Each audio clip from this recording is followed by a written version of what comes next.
कि अपने स्वरूप को जान। तू ही है असली शब्द और तुझसे ही निकल रहे नकली शब्द। कहते हैं हम है शब्द, शब्द हम माही, हमसे भिन्न और कछु नाही। शब्द न भिन से देही, और कहें कबीर हम शब्द सनेही। कहते हैं हमारा असली स्वरूप शब्द है। शब्द यानी शुद्ध चैतन्य स्वरूप आत्म देव, ये है हमारा असली स्वरूप। और ये सारे अक्षर, ये सारे शब्द हमसे ही पैदा होते हैं। ये सारे शब्द इंसान ने ही बनाए हैं। उसके बाद खुद छोटा बन गया और शब्दों को बड़ा बना दिया। खुद बन गया भगत और शब्दों को बना दिया भगवान। समझो, इंसानों के द्वारा ही शब्द बनाए जाते हैं, इंसान से ही शब्द बने हैं, लेकिन शब्दों को बड़ा करके खुद को छोटा बना लिया। मुक्ति किससे होगी? इस शब्द को जपने से होगी। अरे तूने ही बनाया है, तूने ही बनाया है शब्द। तो कहते मैं तो से पूछूं पंडिता, शब्द बड़ा की जीव। ये जीव दुनिया भर के शब्द बना के बैठा है, फिर उसी शब्द से मुक्ति की आस लगा के बैठा है। इसकी मुक्ति कब होगी? कभी नहीं। तो क्या करना है? अब अपने सत्य स्वरूप को जानना है। मंत्र जंतर वाले गुरु के चक्कर में नहीं पड़ना है।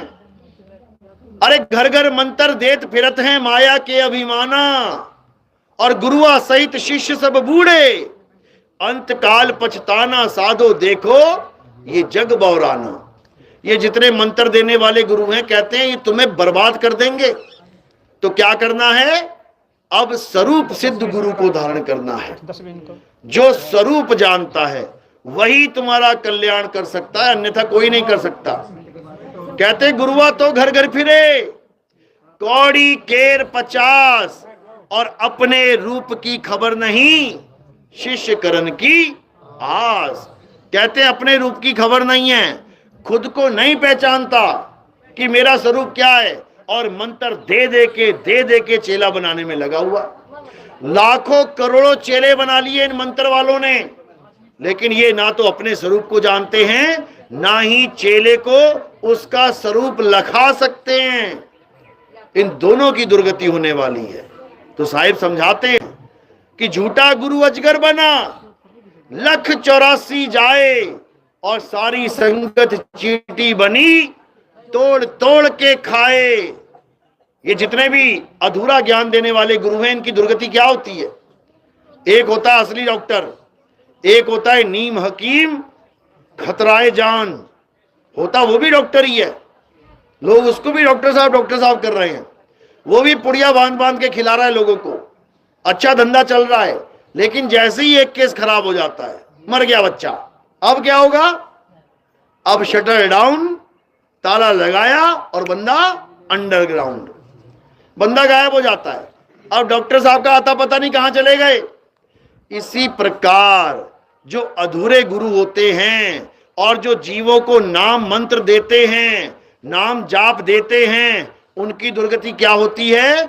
उनको सांप की योनि मिलती है, अजगर की योनि मिलती है, 84 में जाना पड़ता है। झूठा गुरु अजगर बना, 184 जाए, और सारी संगत जो लाखों की भीड़ लगा रखी है, चींटी बनी, तोड़ तोड़ के खाए। क्यों? क्योंकि उसने उन लोगों का मनुष्य जन्म बर्बाद कर दिया, नाम जपवा के। लेकिन जो किस्मत वाला जीव होता है, उसकी किस्मत में ऐसा गुरु आ जाता है जो सारे मंत्र जंतर सब छुड़वा देता है, छोड़ दे, A to Z नाम जाप छोड़ दे। चाहे कोई मुंह से लेने वाला नाम हो, चाहे कोई मन में लेने वाला नाम हो। कई लोग कहते नहीं हम तो नाम नहीं जपते मुंह से, मन में जप रहा है, मुंह पे नहीं जप रहा, सोच रहा है मैं तो जप्पा मिल गया मुझे। कई सोचते मैं तो सांसों पे जप रहा हूं, मुंह से थोड़ी ले रहा हूं। श्वास अंदर गई सो, बाहर गई हंग सो हंग सो हंग।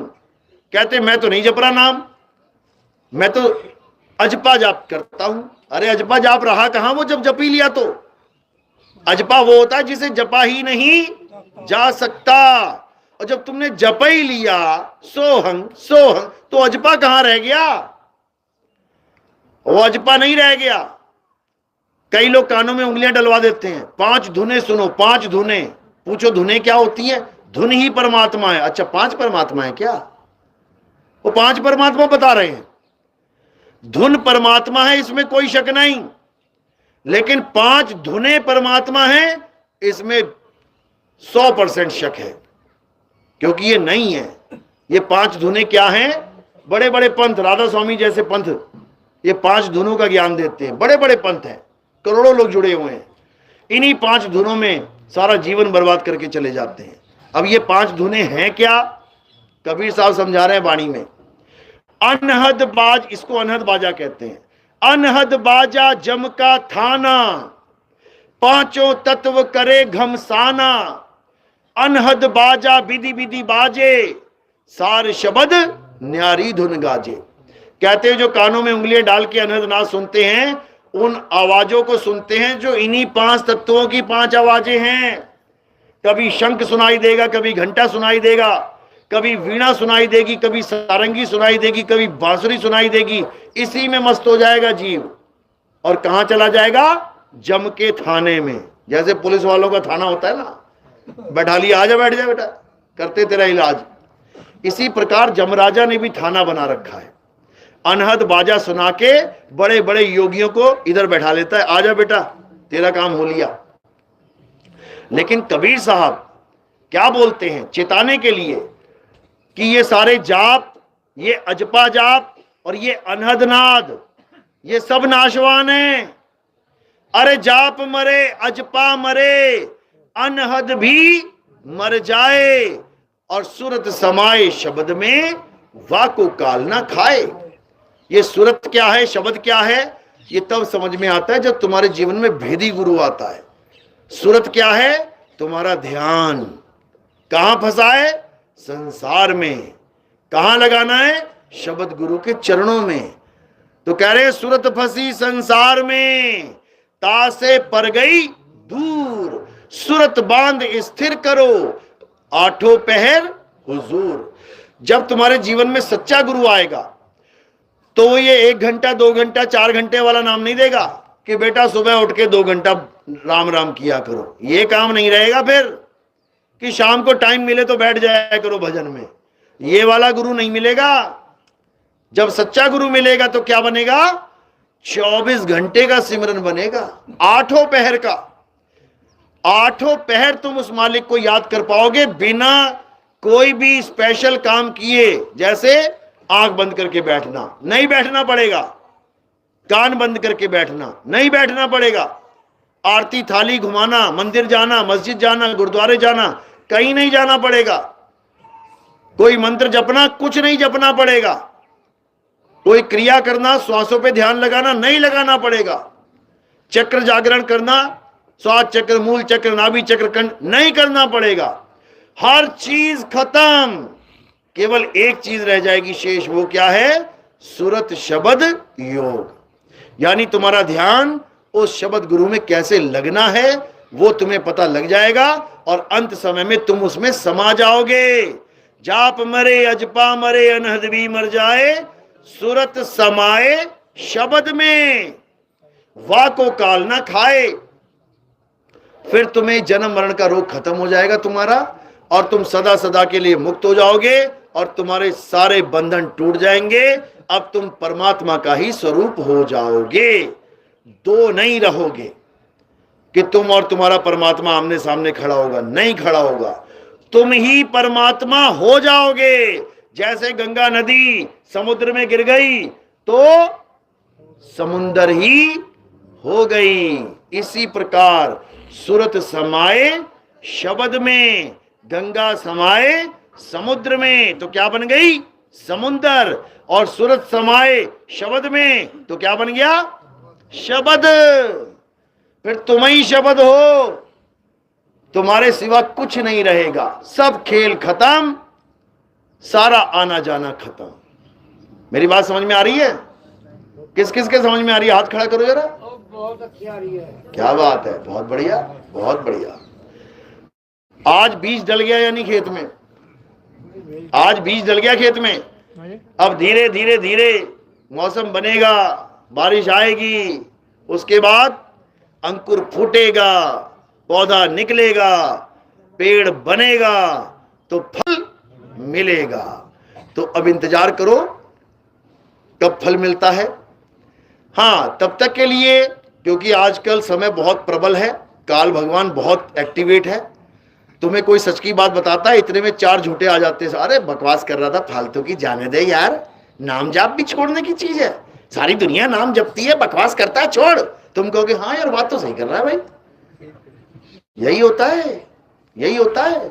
जहां कबीर करे गुरुवाई, वहां निरंजन द्वंद मचाई।